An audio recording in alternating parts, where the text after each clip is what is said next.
Crests e ferramentas serão a base de tudo em Hollow Knight Silksong. Para fazer esse vídeo, eu estudei bastante algumas partes do trailer, interpretei novamente as palavras dos desenvolvedores da Ten Cherry em suas entrevistas, então já viram um aviso de spoiler antes desse vídeo, né? Muitas partes eram revelações da própria equipe, então vale aí esse aviso. Em Hollow Knight era tudo muito básico, magias, artes do ferrão e os amuletos, que melhoravam aí algum atributo como o alcance do ferrão, o dano e por aí vai. Silksong já traz outra proposta para otimizar a gameplay da Hornet e ao mesmo tempo deixá-la fluida e agradável, assim como vimos no trailer. Inicialmente, as ferramentas serão divididas em 3 classes, e apenas a classe da cor vermelha será recarregável, o que indica as outras 2 aí, amarela e azul, sejam ferramentas que vão nos dar efeitos prolongados e serão aplicados enquanto estiverem equipadas na Crest. Temos aí diversos tipos de ferramentas consumíveis que foram mostradas nos trailers, né? Um exemplo aí é o pino reto, que o próprio Eric Gibson menciona na revista Edge. Abre aspas então para ele. Os pinos retos podem ser lançados, funcionam como uma kunai e pode até ser modificado, se transformando em pinos triplos, permitindo a Hornet lançar aí 3 de uma só vez. Ele ainda cita que a melhor parte da aventura serão as ferramentas, principalmente as ofensivas, que serão aí personalizáveis e a Hornet irá adquirir algumas delas e suas modificações com os moradores de Farlum. Olha que interessante, hein, galera? E nos trailers, né, a gente viu aí vários exemplos de ferramentas ofensivas e que serão consumíveis, como o pino reto, pino triplo, estilhaço, a bomba pimpilo e por aí vai. No último trailer, então, tivemos ainda mais oportunidade de ver aí outras ferramentas em ação. No entanto, o que nos chama a atenção é o fato de que a seringa de Lifeblood estará aí categorizada como ofensiva, ou seja, um item consumível, retirando então, né, ela das outras categorias. A categoria amarela, que foi citada na revista Edge como sendo aí de proteção, tanto que nessas imagens vemos a Hornet com vários espinhos no HUD de vida, que é efetivado após equiparmos aí uma ferramenta tipo um rolo de arame na categoria amarela da Crest, o que indica ser aí algo bem próximo do amuleto Espinhos da Agonia, que ao tomarmos um dano, o inimigo também é atingido. Infelizmente, é essa categoria que temos a menor quantidade de itens totalmente visíveis, né, nos trailers e também nas imagens. Mas ao meu ver, aquela máscara que aparece na vida da Hornet em algumas imagens está inclusa nessa categoria.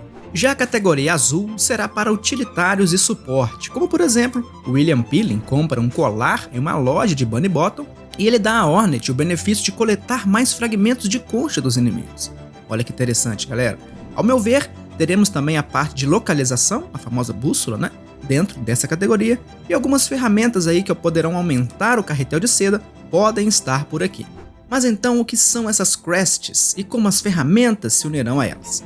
As crests, segundo Eric Gibson, são como identidades de vidas passadas, onde a Hornet entra em contato com a sua linhagem, no caso, as tecelãs. E elas serão adquiridas, ao que tudo indica, dentro das câmaras ocultas espalhadas por Farlum. Elas serão a grande mudança em Silksong, cita aí Eric Gibson, abre aspas. Seus ataques vão mudar, sua cura pode ser modificada e muito mais. E além disso, cada crest terá sua função própria. Ele ainda cita que a experiência de jogo se modifica significativamente mais do que Hollow Knight jamais fez. E isso, galera, me traz também a possibilidade de que habilidades-chave para acessarmos aí uma determinada área virão das crests, como por exemplo a Crest Wanderer, que foi citada na Edge, deve ser aí uma das primeiras que conseguiremos no jogo. E ao encontrar a câmera dessa tecelã, nas áreas iniciais, ao que tudo indica, pegamos também uma das primeiras habilidades-chave, uma lança de seda que a Hornet usa para cortar barreiras de seda pegajosas, que estão bloqueando aí partes do mapa. Essa passagem foi citada em uma demo, né, que foi jogada junto ali à entrevista da revista Edge. Por aí, já deu para perceber, né, que as crests nos darão muito mais do que só encaixes para ferramenta. Também é citada nessa revista a Crest Reaper, que possui aí 6 encaixes para ferramentas. Mas eles também citaram algo de sobrecarregar algumas crests, o que pode indicar que talvez possamos equipar mais alguma com um custo extra para a Hornet. E no trailer, né, vimos aí vários detalhes de algumas crests, observe. Ataques, a corrida com ataque e o pogo, eles se alteram de acordo com a crest utilizada.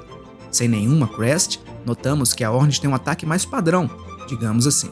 A corrida vem com um ataque mais pontiagudo e o Pogo está também na diagonal com esse mesmo ataque pontiagudo. Já em outras crests, notamos que os ataques são bem diferenciados conforme vocês observam aí na tela. E tudo se altera de crest para crest. Com certeza não vimos todas elas e vamos ter aí muitas surpresas ao longo de todo o jogo. Mas o trailer nos deixou com aquela sensação aí de possibilidades insanas que poderemos ter. A cura também será modificada, tanto pela quantidade de seda usada para esse fim, ou mesmo pela velocidade da cura. As crests com mais recursos podem deixar aí a Hornet com a cura mais lenta, sendo aí nos prejuízos, por apresentar um maior número de encaixes de ferramentas, por exemplo. Então, galera, as crests serão fundamentais, como eu já falei em vídeos anteriores. As ferramentas serão um espetáculo à parte. Quando forem ali colocadas nas crests, poderemos ali construir nossas builds, pessoais, identificando ali os benefícios e os prejuízos de cada uma. Vai ser bem interessante fazer este jogo, ferramentas e crest em Hollow Knight Silksong. Estou muito ansioso para ver esse grande detalhe. E tem uma coisa interessante que eu havia mencionado na minha análise frame a frame, que é sobre as tabuletas de pedra serem parte da lore. E realmente, galera, é isso mesmo. A linguagem de Farlum se parece com notação musical, conforme nós vimos aí na revista Ed. Para quem não viu ainda, galera, eu traduzi toda essa revista, tá? E vai estar aí nos cards, beleza? Tudo que eu citei aqui foi retirado dessa revista, então para quem ficar na dúvida se algo é verídico, é só dar uma consultada por lá. Bom, pessoal, então é isso. Eu espero aí que eu tenha conseguido passar, como funcionará esse sistema aí de crests e ferramentas, mas claro que quando o jogo sair teremos ainda mais novidades que não foram mencionadas aqui. Mas já temos um belo começo. Deixo então um grande abraço a todos e nos vemos, claro, no próximo vídeo.